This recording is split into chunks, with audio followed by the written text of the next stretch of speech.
So this is a video of how to replace the starter on a 2015 Acura RDX.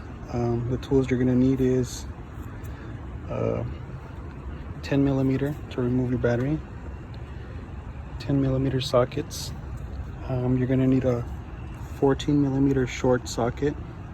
You're going to need a small extension, and you're going to need a 12 millimeter socket and a long 10 millimeter socket. And I'll show you why. The starter is right here. You need to remove your battery tray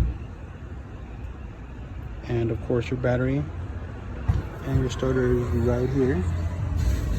What you want to do is right in here. It's really hard to see.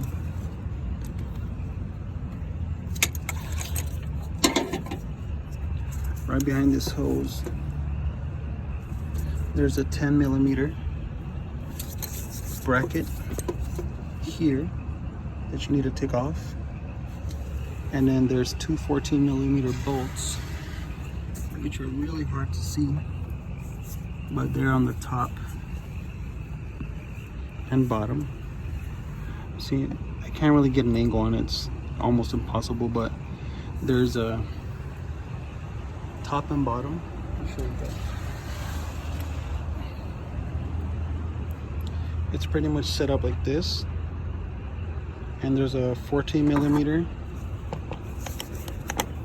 that goes here and one that goes here. So that's the reason why you need this. That's the only way to get in there, because you only get the space from here to here. So it's a 14 millimeter.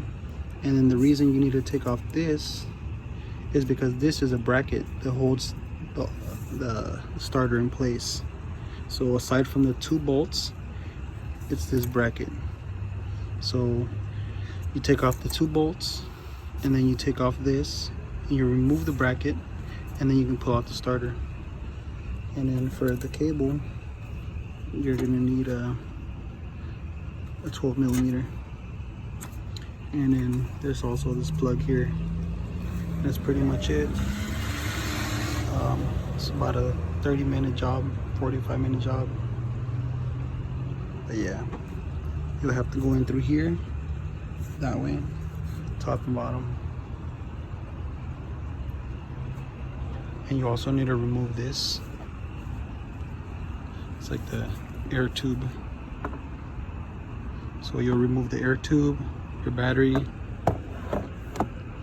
tray, the two 14 millimeter nuts, and the one 10 millimeter nut. And you take off the bracket, and then obviously the two plugs, and the starter will come off.